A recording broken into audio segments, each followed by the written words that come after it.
Hello fellow tankers, this is Dauntless and welcome to Last Stand. For this episode, I'll be showing you guys how to play defense on the map Steppes. Now Steppes is a great map for playing defense on, and that's why I wanted to show it to you guys earlier on, then hold it off towards the end of this series, just because I really do enjoy playing defense on this map. And it's pretty straightforward, it's not too complicated, the map is very open, and there's a lot of opportunities to farm damage, especially when the enemy team is pushing towards your base from either flank. Now the north has 2 locations, while the south only has 1, but all of them are viable for playing a strong defensive game, and hopefully after watching this episode you'll be able to take advantage of that. So first and foremost, the most important thing that you have to remember when playing defense is knowing when to fall back. This game, our entire team yellowed the 9-0 line, and I'm sitting back here just getting shots, waiting for the majority of their team to push the other flank, because I know it's just a matter of time before they do. And sitting back in a Leopard, you know, the Leopard has great gun depression, but not a lot of armor, so I'm conserving my HP by not pushing into the enemy team and sitting back like this, just because I do know a lot of opportunities are going to present themselves, and I want to be in a position where I can best take advantage of it.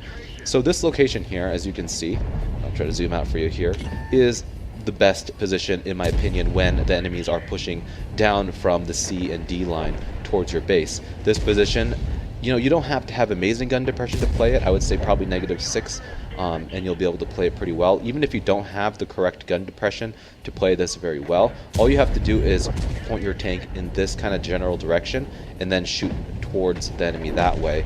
And crawling up a hill sideways like that will actually allow you to get a little bit more gun depression than your tank might have, and it'll allow you to get shots while exposing very little of your tank. This position really allows you to, you know, engage the enemies as they push across an open field trying to get to your cap. And even if they aren't trying to get to your cap and they're trying to get to you, they're still going to have a very difficult time doing so, because you're going to be sitting here putting in shot after shot, and you'll be able to just completely shred them and really weaken them up before they can get to you. And even if they get to you, they have to kind of jump over this hill right here that's right in front of me, and as they do so, I'll be able to track them and hold them in place, or anything that might have pushed forward towards the enemy team will be able to turn and take side shots on. So this is a really good position, and I don't think I showed it in this replay, but if you do have a hard time with the gun depression here and you're in, let's say, a Chinese tank and you really are just struggling to get shots, over here in these bushes you can play this bush right here.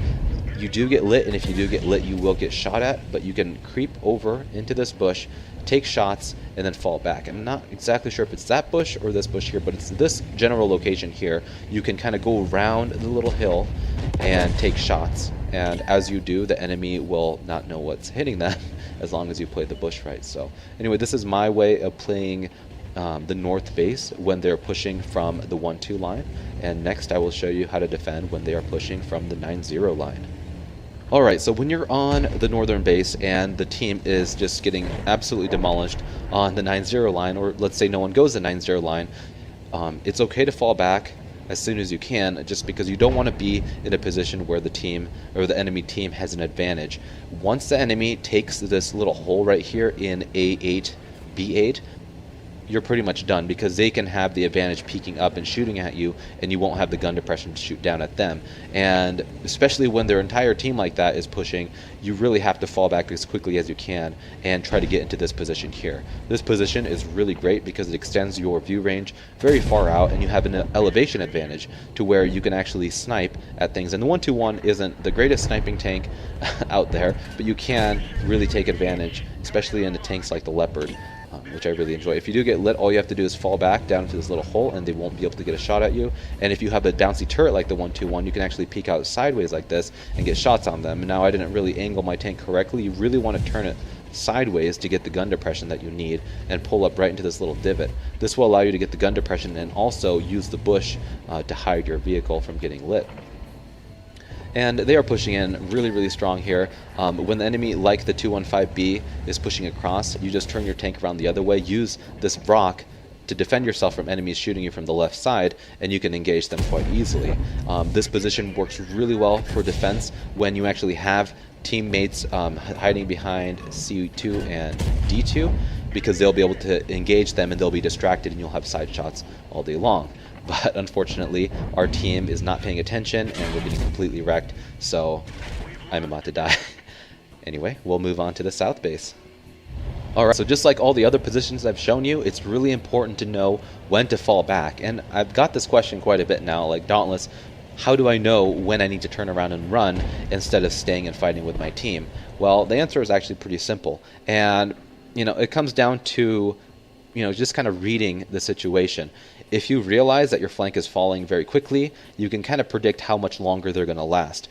In this situation, let's say it's taking me about 20 seconds to get to this position, and I know how fast my tank is. I'm taking a guesstimation, thinking, okay, it's probably going to take about that long to get to this position, and our flank is maybe going to last 25 seconds. Again, you just have to guess. Well, then it's time to turn around and run, because if you're in a position where your whole flank is fallen and you're sitting there alone, you're just going to get completely overrun. You'll get 1 or 2 shots in and you'll die. But if you want to actually have a higher chance of surviving, higher chance of winning, and a higher chance of getting lots of damage, it's okay to leave your flank, let your allies die, and fall back, because you've done the best you can, especially when you're in a low tier vehicle and you're quick enough to get away. I would definitely say do so. Light tanks also are a classic example of this, where you can fall back and actually snipe and do some damage, because if you were in a point blank situation with T-29s and a KV-3, you're just going to get wrecked in a matter of seconds, and ultimately that could lead to your team's loss. So the position you want to take is this rock right here. Now there are 2 ways you can take it. You can go to the left or you can go to the right. Now the left, it leaves you exposed to being shot from the 9-0 line as they push, and so I personally don't like to go that direction, but it's the easiest way to get up, especially if you're in a slower tank. Now if the enemies are pushing from the 1-2 line and they're in a position to shoot you, definitely go to the left. But when the enemies are coming from the 9-0, I would go from the right, especially if you're in a fast enough vehicle to get up here.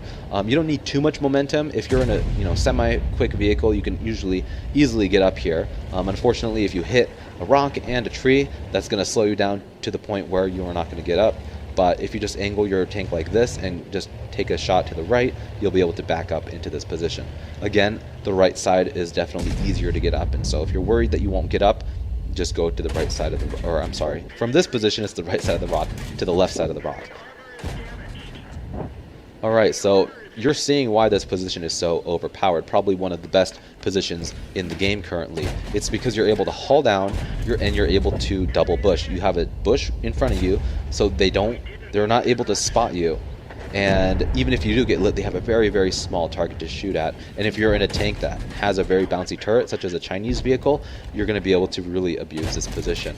And another thing that I would say is that you don't really need gun depression either to play it. The ground is quite level here as long as you're angling your vehicle like this, and you can easily play this position with pretty much any turreted vehicle in the game. Tank destroyers will have a little bit of a harder time just because you have to actually play kind of in the open right here, but there is a big bush that's going to protect you from being lit, so you'll be able to take your time, take the shot, and if you do get lit, all you have to do is fall back behind the giant rock. And it's really, really typical for a couple tank destroyers to camp and stay on the base like this AT-8 has done. And so when the enemies do push out at you, it's very easy to farm the enemy as they're being distracted by your tank destroyers, which is awesome. And I've had amazing games, and I've been able to turn games where there's only a couple of us left against like 8 enemies, and you can just demolish them all just because of this great location.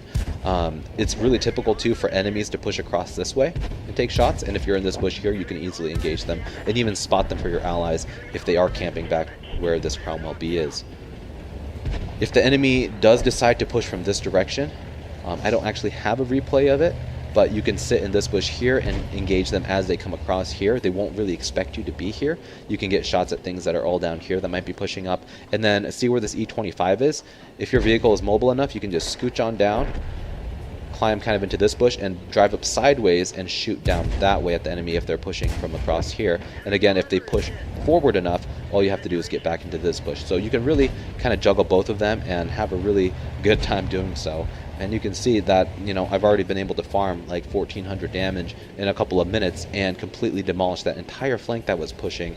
And again, it was a team effort. It wasn't just me, but I was definitely able to get the most damage out of it because I was in a place of high ground. I had a bush, and I was able to just take advantage as they pushed across, and they were very vulnerable and distracted by enemy or our allies. So Anyway, guys, hopefully you found this guide to how to play defense on the map Steppes useful.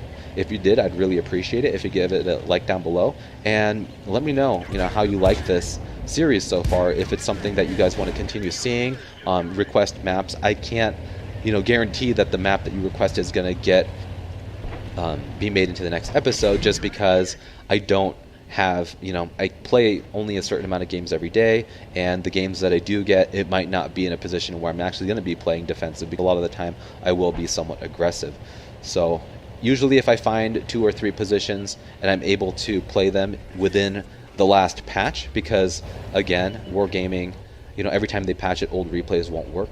And so if within the couple months that a new patch is out and I'm able to get a map in our 3 or 2 replays that showcase the map's defensive capabilities, then I will upload that as the next video. And if you guys want to share this with your friends that play tanks, or your clan members, show them these positions so they can use them as well.